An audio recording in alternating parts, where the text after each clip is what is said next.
వరంగల్లో పంచాయతీ ఎన్నికల పోలింగ్ కు సంబంధించి మరిన్ని అప్డేట్స్ కృష్ణమోహన్ లైవ్ లో అందిస్తారు. కృష్ణమోహన్, పోలింగ్ ముగింపు దశకు చేరుకుంది, ఏంటి అప్డేట్స్?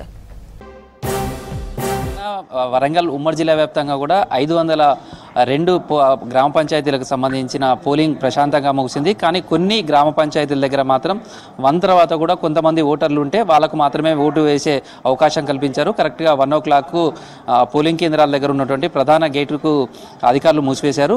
కేవలం అంతకు ముందే నిర్ణీత సమయానికి అంటే 1 o'clock అంటే ముందు వచ్చిన వాళ్ళకు మాత్రమే ఓటు వేయడానికి అవకాశం కల్పించారు. దీంతో పోలింగ్ సంబంధించి కూడా ఈసారి చూస్తే చాలా ప్రశాంతమైనటువంటి వాతావరణంలోనే పోలింగ్ జరిగింది.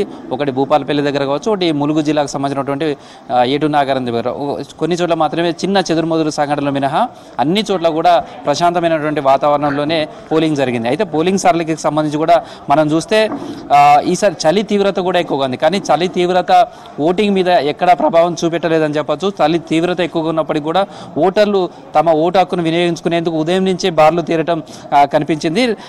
లాస్ట్ ఇయర్ తోటి పోలిస్తే ఈసారి ఇంకా ఎక్కువ ఓటింగ్ శాతం నమోదయ్యే అవకాశం ఉందనేది అధికారులు చెప్తున్నారు. అయితే మనం 11 గంటల వరకు అఫీషియల్గా వచ్చినటువంటి ఓటింగ్ సరళి కూడా చూస్తే వరంగల్ జిల్లాలో 61.21% జరిగింది. మహబూబాద్ జిల్లాలో 61% నమోదైంది. హన్మకొండ జిల్లాకు సంబంధించి 48.95%, అదేవిధంగా జనగామ జిల్లాలో 47.92%, భూపాలపల్లిలో 57.68% జరిగింది. అయితే వరంగల్ జిల్లాకు సంబంధించి కూడా గత గ్రామ పంచాయతీ ఎన్నికలకు సంబంధించి కూడా చూస్తే మొత్తంగా 91% ఓటింగ్ జరిగింది. కానీ ఈసారి అంతకంటే ఎక్కువగా జరుగుతుందనేది అంచనా వేస్తున్నారు. ప్రస్తుతం ఇప్పటివరకు ఉన్నటువంటి 3-4 ఓటర్లకు సంబంధించిన వాళ్ళు కూడా చివరి క్షణం వరకు ఓటు వేసే అవకాశం కల్పించారు. ఆ తర్వాత ఏదైతే బ్యాలెట్ బాక్సులు ఉన్నాయో బ్యాలెట్ బాక్సులు అన్నింటినీ కూడా ప్రొసీజర్ ప్రకారం వాళ్ళంతా కూడా వాటిని సీజ్ చేస్తున్నారు. ఇవన్నీ సీజ్ చేసిన తర్వాత ప్రత్యేకమైనటువంటి కౌంటింగ్ హాల్ ఏర్పాటు చేశారు. ఆ కౌంటింగ్ హాల్కు వీటిని తరలిస్తారు. 2 గంటలకు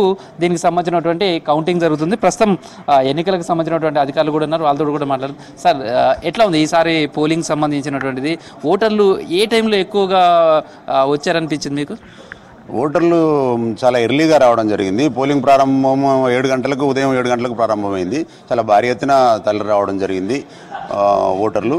7 గంటల తర్వాత 7 గంటల నుంచి 10 గంటల మధ్యలో చాలామంది ఓటర్లు రావడం జరిగింది. క్రమేణా ఇప్పుడు నాకు తెలిసి 85% వరకు ఓటింగ్ జరిగినట్టు మనకు కనిపిస్తూ ఉన్నది. సో అంటే చాలామంది గ్రామీణ ప్రాంతాల్లో ఎప్పుడు చూసినా ఓటింగ్ శాతం చాలా ఎక్కువగా ఉంటుంది. ఈసారి చలి తీవ్రత కావచ్చు చాలా ఎక్కువగా ఉంది. మొదట్లో అనుకున్నారు ఉదయం పూట చాలా తక్కువ ఉంటుంది అనుకున్నారు, కానీ మార్నింగ్ అవర్స్ కావచ్చు 11 తర్వాత ఇట్లా ఉంది. ఈ బేరీజ్ చేస్తే ఏ సామాజిక అంటే మహిళలు ఎక్కువ మంది ఓటింగ్కి వచ్చారా, లేకపోతే పురుషులు వచ్చారా, యూత్ కూడా అనుకున్న స్థాయిలోనే ఓటింగ్కి వచ్చిందా? ఎట్లా ఉంది ఓటింగ్ సరళి? ఓటింగ్ సరళిని చూస్తే మహిళలు ఉదయం చాలా భారీ ఎత్తున తరలి రావడం జరిగింది. యూత్ కూడా చాలా యాక్టివ్గా పాల్గొన్నట్టు కనిపిస్తూ ఉన్నది. భారీ ఎత్తున చాలా ఉత్సాహంగా ఓటింగ్లో పాల్గొన్నట్టు కనిపిస్తూ ఉన్నది. సో కౌంటింగ్ సంబంధించి అంటే ఇప్పుడేమో పోలింగ్ పూర్తి అయిపోయింది. దీని తర్వాత కౌంటింగ్ సంబంధించి ఇప్పుడు ఇక్కడనేమో 14 బూతులు ఏర్పాటు చేశారు. అంటే ఈ 14 బూతులకు సంబంధించినటువంటి కౌంటింగ్ ఎట్లా జరుగుతుంది? మొదట సర్పంచ్కి సంబంధించి జరుగుతుందా, వార్డులకు సంబంధించినటువంటి జరుగుతుందా? దీని కౌంటింగ్ సంబంధించి మొత్తం ఇప్పుడు పోలింగ్లో పాల్గొన్న సిబ్బంది అంతా కూడా అందులో పాల్గొంటారా? ఈ కౌంటింగ్కు సంబంధించి అన్ని ఏర్పాట్లు చేయడం జరిగింది. ఇదే పోలింగ్ కేంద్రంలో ప్రత్యేకమైన హాల్లో ఈ కౌంటింగ్ అనేది జరుగుతుంది. ముందుగా బ్యాలెట్ బాక్సులన్నింటినీ సేఫ్ కస్టడీకి తరలిస్తున్నాము. దీని తదుపరి వార్డు మెంబర్ల ఏదైతే ఉందో కౌంటింగ్ అనేది జరుగుతుంది. ఒక్కొక్క వార్డు 1 నుంచి 14 వరకు ఒక్కో వార్డు మన కౌంటింగ్ జరిగిన తర్వాత ఫైనల్గా సర్పంచ్ కౌంటింగ్ అనేది జరుగుతుంది. ఫలితాలు క్లియరెన్స్ వచ్చిన తర్వాత డిస్ట్రిక్ట్ నుంచి క్లియరెన్స్, ఎలక్షన్ అథారిటీ నుంచి క్లియరెన్స్ వచ్చిన తర్వాత వెంటనే ప్రకటించడం జరుగుతుంది. బహుశా సో ఎప్పటి వరకు ఈ ఫలితాలు వచ్చే అవకాశం ఉందని అనుకుంటున్నారు? తర్వాత దీనికి సంబంధించి మళ్ళీ ఉప సర్పంచ్కి సంబంధించినటువంటి ఎన్నిక కూడా ఉంటుంది. ఇదంతా కూడా ఎట్లా జరుగుతుంది? ఈ వార్డు మెంబర్స్ది ఎన్నిక 1 నుంచి మన 14 వార్డుల వరుసగా అయిన తర్వాత వాళ్ళు విజేతలను ప్రకటించిన తర్వాత మనకు సర్పంచ్ది మనము ఫలితం కౌంటింగ్ చేయడం జరుగుతుంది. తదుపరి మనం ఉప సర్పంచ్ ఎన్నికకు సంబంధించి నోటీసులను వారికి సర్వ్ చేయడం జరుగుతుంది. ఉప సర్పంచ్కు సంబంధించి మినిమం తగిన కోరం ఉంటే కనుక మనము వారిని వెంటనే ఈరోజే అది ఉప సర్పంచ్ ఎన్నిక జరిగే అవకాశం ఉంది.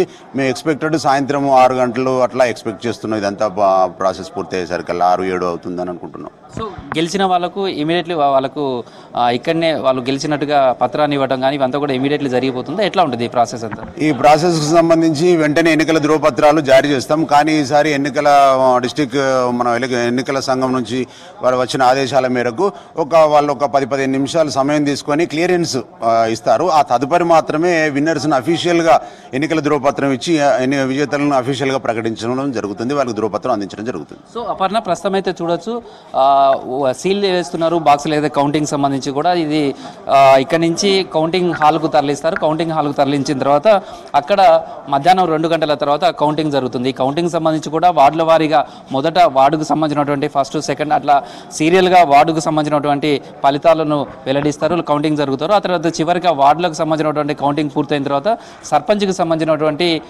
పోటీకి సంబంధించినటువంటి కౌంటింగ్ జరుగుతుంది. ఆ తర్వాత సర్పంచ్ ఎన్నికలకు సంబంధించినటువంటి ఫలితాలను ప్రకటిస్తారు. ఆ తర్వాత మాత్రమే ఉప ఎన్నికకు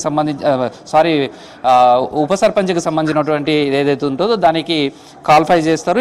ఒకవేళ కోరం ఉంటే కనుక ఇమీడియట్లీ ఉప సర్పంచ్కి సంబంధించినటువంటి ఎన్నిక కూడా పూర్తి చేస్తారు. ఒకవేళ లేకపోతే మళ్ళీ దాన్ని తిరిగి వాయిదా వేసే అవకాశం ఉంది. అయితే మనం వరంగల్ ఉమ్మడి జిల్లా వ్యాప్తంగా సంబంధించినటువంటి జరిగినటువంటి పోలింగ్ కనుక చూస్తే టౌన్కు సమీపంలో ఉన్నటువంటి దగ్గరనేమో కొద్దిగా పోలింగ్ శాతం కొద్దిగా తక్కువగా కనిపించింది. కానీ పూర్తిగా గ్రామీణ వాతావరణం ఉన్నటువంటి ప్రాంతాలలో ఎక్కువగా జరిగిందనేది చెప్పుకోవచ్చు. వరంగల్కి సంబంధించి చూస్తే ఇప్పుడు జరిగినటువంటి ప్రస్తుతం వర్ధనపేట కావచ్చు, అదేవిధంగా రాయపర్తి, పర్వతగిరి ఇవంతా కూడా పూర్తి స్థాయిలో అనుకున్న అధికారుల అంచనాకు తగ్గట్టుగానే పోలింగ్ జరిగింది. హన్మకొండ జిల్లాకు సంబంధించి కూడా చూస్తే 11 గంటల వరకు 49% మాత్రమే జరిగింది. ఎందుకంటే ఇవంతా కూడా సిటీకి అతి దగ్గరలో ఉంటాయి. ఇటు జీడబ్ల్యూఎంసీ దగ్గర కావచ్చు, అటు సంబంధించినటువంటి దీంతో భీమదేవరపల్లికి చూస్తే 11 గంటల వరకు 55% జరిగింది. ఇది కొంత గ్రామీణ ప్రాంత వాతావరణం ఎక్కువగా ఉంటుంది. ఎలకతుర్తికి సంబంధించి కూడా 50%. ఎందుకంటే ఇది అటు హుజరాబాద్ టు ఇటు వరంగల్కు సంబంధించినటువంటి ప్రధాన రహదారిపైనే ఎక్కువ గ్రామాలు ఉంటాయి. తర్వాత అర్బనైజేషన్ ఎక్కువగా ఉంటుంది. సేమ్ కమలాపూర్ కూడా అదే సిచ్యువేషన్ ఉంటుంది. ఇక్కడ మాత్రం 50% కంటే కూడా 11 గంటల వరకు తక్కువ పోలింగ్ నమోదైంది. కానీ ఏదైతే రూరల్గా ఉన్నటువంటి ప్రాంతాలలో సంబంధించినటువంటి పోలింగ్ చూస్తే చాలా ఎక్కువగా పోలింగ్ శాతం నమోదైంది. మరికొద్దిసేపట్లోనే జిల్లాల వారీగా తర్వాత ఎంత ఓటింగ్ శాతం నమోదైంది అనేది అధికారులు వెల్లడించే అవకాశం ఉంటుంది. ప్రస్తుతం పోలింగ్ అయితే చాలా ప్రశాంతంగా ముగిసింది. 1 గంట వరకు కొన్ని పోలింగ్ స్టేషన్లలో మాత్రమే, అంటే ఏవైతే మేజర్ గ్రామ పంచాయతీలు ఉన్నాయో వర్ధనపేటలో ఉన్నటువంటి ఇల్లంద ఇక్కడ చూస్తే దాదాపు 5,000 పైగా ఉంది. ఏటూ నాగరం సంబంధించిన చూస్తే మేజర్ గ్రామ పంచాయతీ, కమలాపూర్ కూడా మేజర్ గ్రామ పంచాయతీ, అట్లా కొన్ని గ్రామ పంచాయతీలు ఎక్కువ ఓట్లున్న దగ్గర మాత్రమే 1:15 వరకు అవకాశం ఉంది.